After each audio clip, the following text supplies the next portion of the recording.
So today I wanted to show you 3 exercises that you can do when you're experiencing pelvic pain. So whether this is a chronic thing you're experiencing during your pregnancy or even postnatally, or if you are having some flares up and down. So all of these exercises can help to try to reduce the severity of your symptoms, to try to maybe eliminate them, and also to help you cope with the discomfort or the pain sensations as well.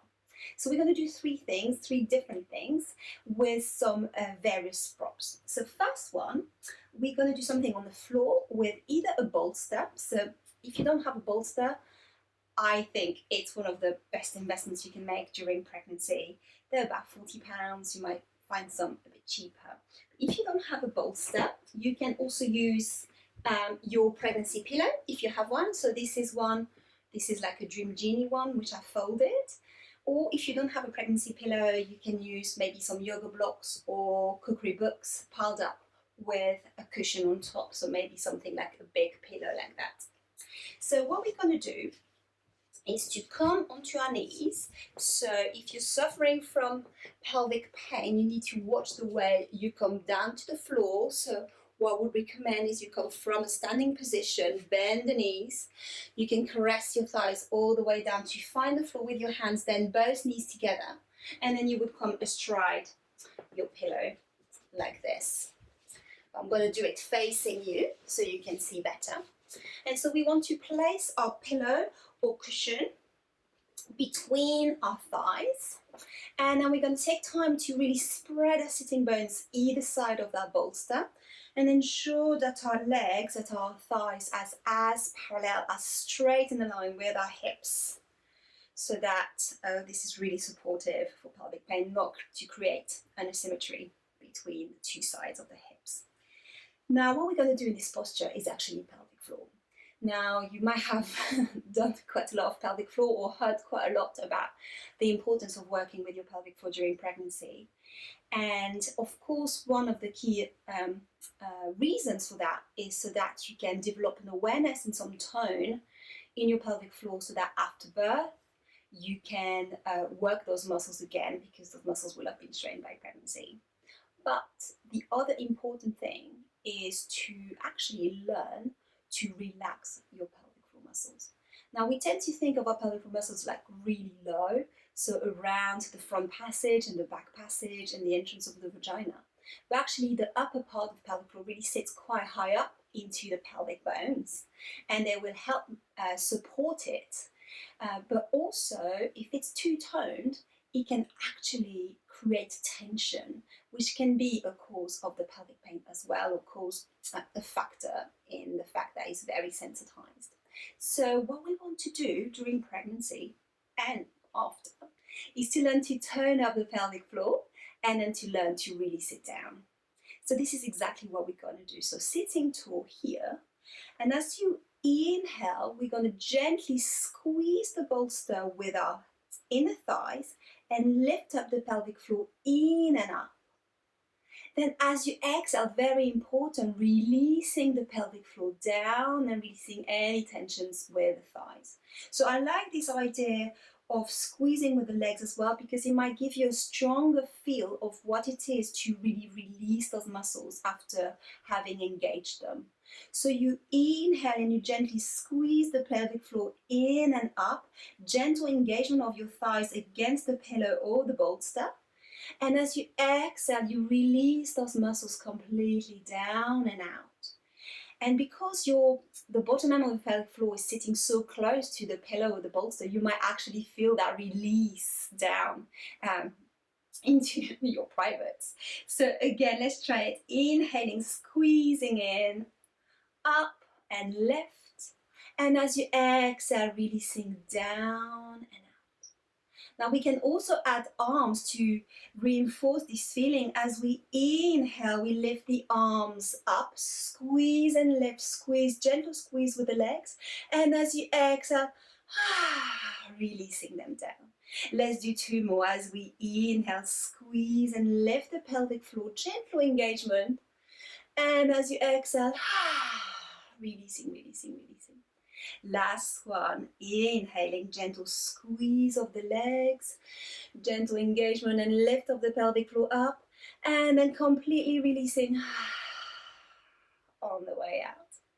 And this cycle is about the amount of pelvic floor work that you should be doing during your pregnancy every day. So it doesn't have to be 16 series of 20, just really working with the breath on the toning and the releasing is really what will help your pelvic floor stay nicely elastic and also support your pelvic pain. So that was exercise number 1. Now we're going to turn to exercise number 2.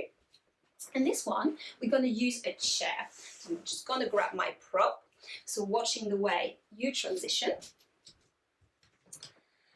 And then we're going to set a chair here. And basically what we're going to do here is a variation of the classic chair pose in yoga. So chair pose is really good to develop strength in the thighs and the glutes.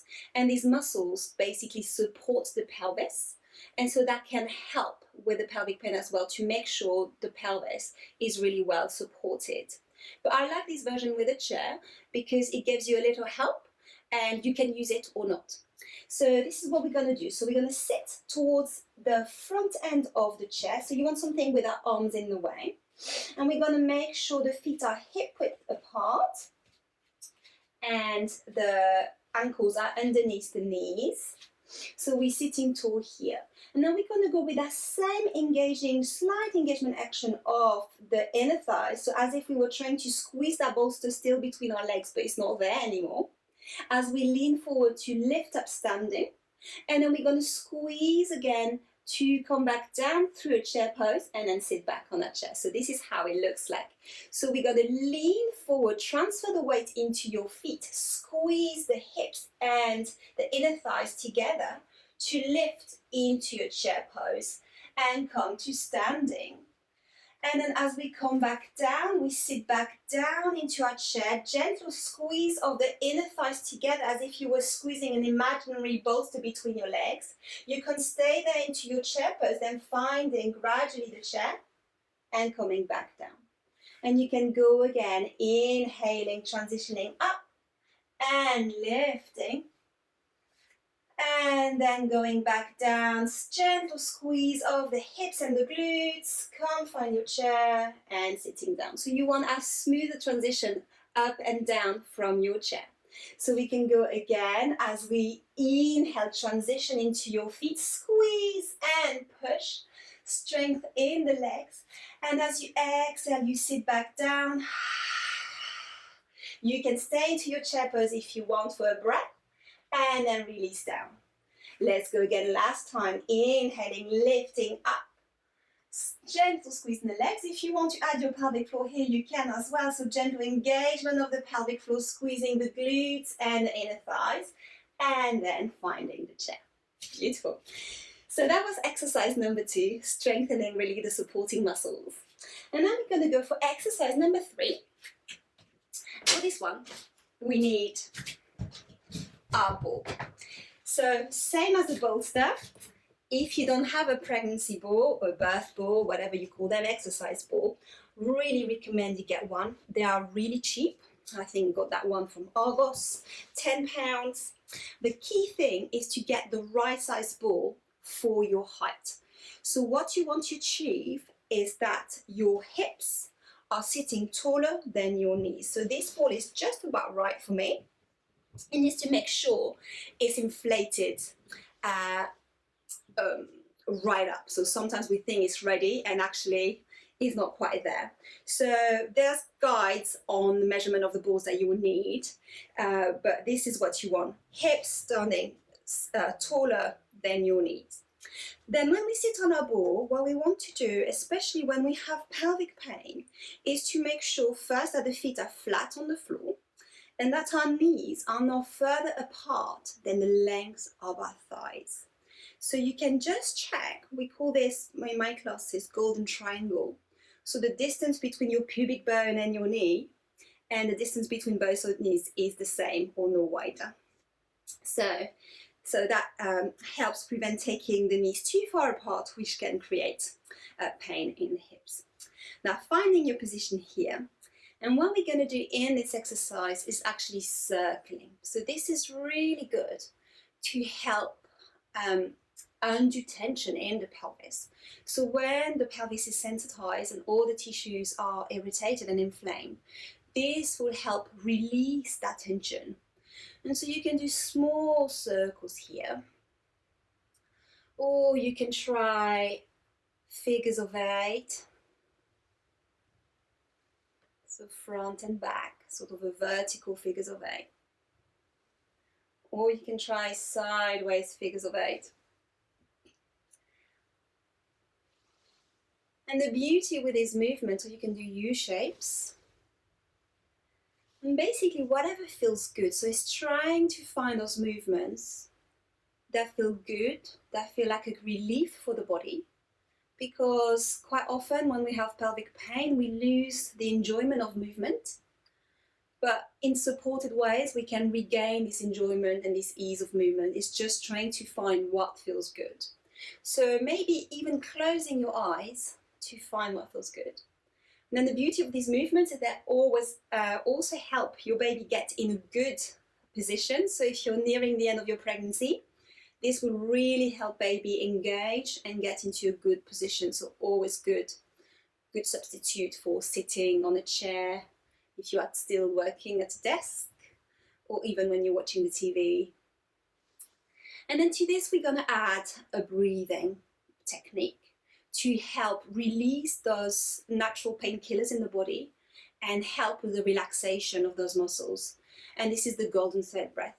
So what we want to do is to take a normal inhale and then take a long exhale through the smallest gap between our lips. And taking this long exhale is what will trigger in our body that relaxation response and the production of those feel-good and natural painkillers, the endorphins. So we're going to take a small inhale and then small long exhale through the lips. Without forcing, taking 2 more. Inhaling through the nose and exhaling through the smallest gap between your lips.